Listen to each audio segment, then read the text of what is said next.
ยเอาขอบมกขอบใจเด้อพี่ตาลที่สวยขอบครัวหนูขอบคุณขอบคุณครับ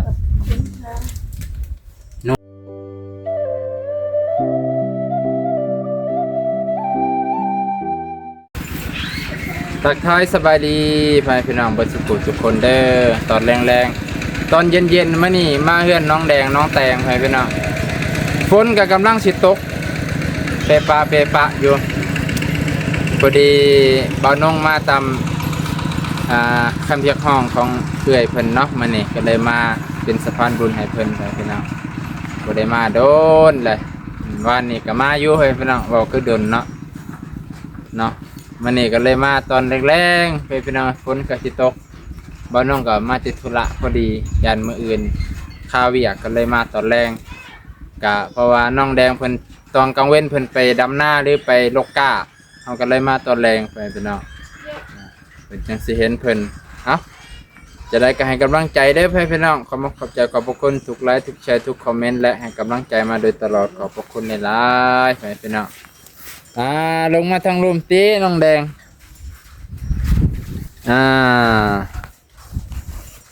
ฝนสิตกห้ำค่อยแล้วนี่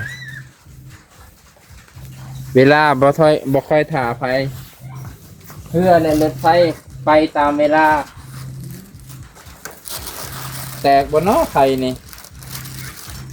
บ่แตกแห้งอยู่2 แตะมันอยากบ่มาก็ได้คือแกงหางดองเนี่ยมานี่เห็นข่อยเลยแกงหางสโลดบ่ได้มีหัวอาหารมานี่ของกินเจ้าบ่มีของกินเจ้าบ่มีมันจืดเด้เนาะเก็บอุปกรณ์กันฝนตกมันสิได้แล่นเลยอุปกรณ์พา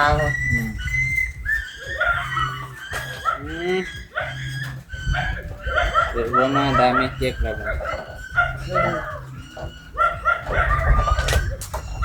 ไปพี่น้องเอ้ย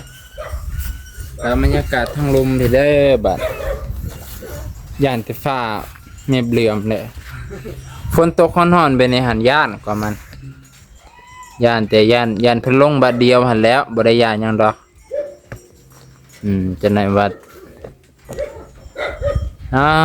ตัวพื้นตารางเพิ่นแล้วเรียบร้อยแล้วตั้งแต่เมื่อวานนี่แหละนั่งคุณแดง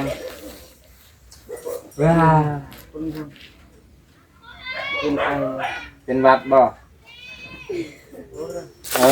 เป็นวัดพอดีเลยกินขนมนี่ดีเฮ้ยพี่น้องสบายดีทักทายอีกเท่านึงได้เห็นหน้าเห็นตาอย่ากินขนมเด้อจังสีเศร้าดีวัดพอดีแหละพี่น้องสิมาเสลยว่ามียังแน่มานี่อันนี้คือของโปรดของเพิ่นเลยพี่น้องโอ้เบิดละบ้านเก่าเอาบ่มีแต่พรพี่น้องพรบ่มีห่านนะบ่าวนงบ่ได้ไปซื้ออยู่เมืองชนบ่าวนงมาแต่นี่ปูนมาแต่อันนั้นก็เลยแวะซื้อในห้านเวียดอันนี้หันเส้นซิวอันนี้สบู่อีหยังแหละสบู่ส้มหอมอันนี้ผงซักฟอกสำหรับภาษาไทยว่าผงซักฟอกภาษาลาวว่าแทบบ่มียี่ห้อโอโมจักมีหรือบ่ข่อยก็บ่ได้เบิ่งข่อยกับข้าวเห็นฝนกันไล่กันอยู่ฝนกันตกแบบมันเลือกมองตกนี่กับเอลซีพี่น้องเอลซี2อันนี้2 ขวดให้น้องแดงกินน้องแตงกินจนเลือดจะเป็นสีแดงหมดเลยเอาไปเลยแบบกินจนเป็นสีแดงคนละแบบแก้เมื่อยนะพี่น้องมันเป็นแบบ แบคือว่ากินแล้วมีแห้งนั่นแหละบ่ได้ว่าหยังดอกแล้วก็ไข่2แตะแม่พี่น้องไข่2แตะครับ75อะไร75แตะละ75เพิ่นแหละอันนี้จักแต่ก่อนเนี่ยบ่ได้แพงเดี๋ยวนี้แพงแต่ก่อน70เดี๋ยวนี้75แล้วกินบ่ได้เด้อตัวนี้เด้อต้องเฮ็ดสุกๆกินได้ปลาผลพิษมุดมัดในดังเนาะเป็นวัดได้เลยเป็นเนาะกับนมโฟมดนี่ของเจ้านี่นมโฟมดแล้วยังกินนมโฟมดเนาะอย่าดึงเด้อมันตกได้ตกเนี่ยบ่ได้กินทั้งคนอ้าวนี่อันนี้สิกินตัวนี้ไว้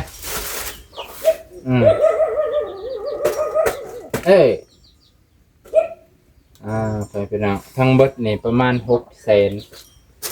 มูลค่า600,000กว่า650,000ประมาณนี้เพราะว่าจับมาแล้วรวมเลยนะเงินล้านหนึ่งพอดีก็เลยบริหารเกือบเบิดมื้ออื่นสิไปซื้ออันนั้นอยู่ซื้อพรยังได้แต่พรนะพี่น้องซื้อพรในเพิ่นซื้อไปซื้อมาก็หลายเลย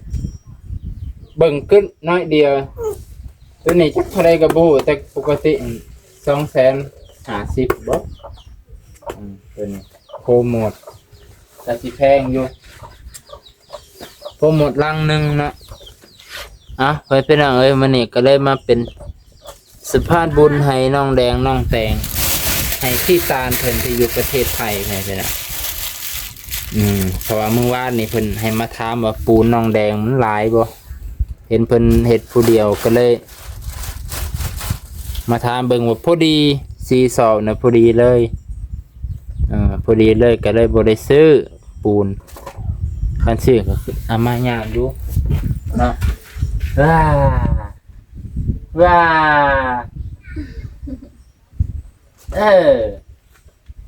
ตาเป็นหัวพยันอันคำตายู่ตัวนี้เล่นนี่แตกเลยได้อย่ายู่แห้งเด้อตัวนี้เด้อพอจะไม่ได้กินแล้วได้ไม่พี่น้องมันนี่ก็เลยน้องแดงเพิ่นกับโบได้ไปลกบ่ได้ไปดำหน้าเนาะไปลกก้ามันนี่นะบ่ได้ไปเขาลกเอาไว้เขาลายก็เข้านั้นลกเจ้าของเจ้าของหันลกถ่าเพื่อให้เขาเจ้าไปดำซอยบริจาคจ้างแต่บาทึกเนาะแล้วถึงเซนซ่าเซนซ่าคือกันนะว่าพี่น้องเอาถือเด้อพี่น้องตัวนี้ก็ซ้ำจ้างเลยพี่น้องแสนเศร้าพรเต็มมือนี้ลืมไปพักผ่อนเต็มมือนี้มืออื่นลุยต่ออีกจักมือคิดว่าหน้าเป็นลายบ่หน้าเป็นเท่านี้คนชาวบ้านคนชาวบ้านทั้งบ้านสาวพรผมบ่นี่ยังนี่หรอแนวทั้งบ้านสาวพรครับไปให้มันหอม4 มื้อยะเป็นได้กี่หอดต้องหอด4 มื้อให้มันคู่กับยันเป็นบอบบ่จีนะมันไปว่า4 มื้อน่ะเป็นพี่บอบได้ไป4 มื้อพอให้มันแบบว่าคนก็เฮ็ดสุดแขนสุดขาอยู่บ่ได้กึ่งกลาง2 มื้อเมื่อเอ้ยยังบ่ฮอด3 มื้อนะหน้าเพิ่นลายไปจากเนาะโอ้นานติลูกสาวเรานะหมดเลยติแต่ว่าลูกสาวเบิดคันว่าเบิดนี่โอ้ยเปิดดำไปเตะกอเลยเปิดให้หาลูกเคยเลยแหละบ่ได้ดุขึ้นมาอันนี้ลูกสาวเราหมดแล้วยัง2 คนเอาหมดแล้วยังผู้นึงน่ะผู้นึงเอาไม่ห่างหัวปะไม่ห่างว่ายกไว้บันไดเนาะ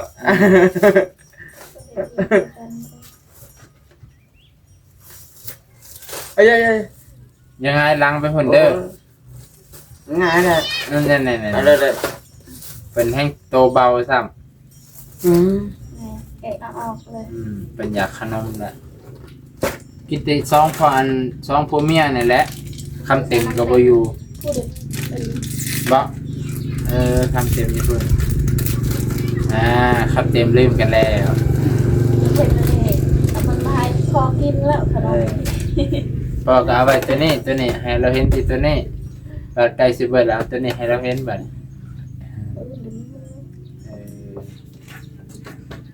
ว้ายแซ่บบ่อร่อยไหม กินแล้วเป็นหวัด บ่รักน้ำดีเนาะ ชุดบ่นั้น มือคือแดง จบสเต็ก บ่เป็นตะป่วยดอกเป็นคนนี่เบิ่งคนนี่บ่เป็นตะป่วย เป็นหวัดซื่อๆดอก ว่าซื่อ เนาะ มันนอนคือจะนอนบ่ได้ หายใจยากเนาะฝืดพูดพลาดหายเมื่อคืนเล่นมันบ่สบาย อากาศมันเย็นเลยเด็กน้อยไปสั่นแหละแห้งบ่าย1บ่าย2นี่เย็นแหละแห้งไปพอยามฝนน่ะถ้าเบิ่งบ่จักลมบ่จักหนาวคนเป็นไข้อึกกระทึกทึกน้องบัดนี้ไข้ยุ่งพร้อมได้บาดยุ่งก็เริ่มมีแล้วบัดนี้กลางมุ้งบ่สิเจ้าก็ได้ ๆจังมุม ก็ค่อยขนาดกลางมันยัง เข้าได้ เข้าได้ อ๋อ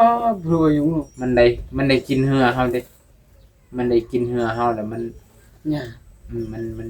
มันบืนเข้าไปแล้วเลือดมนุษย์ มันหมักเลือดอยู่แล้วพ่อแม่พี่น้องเอ้ย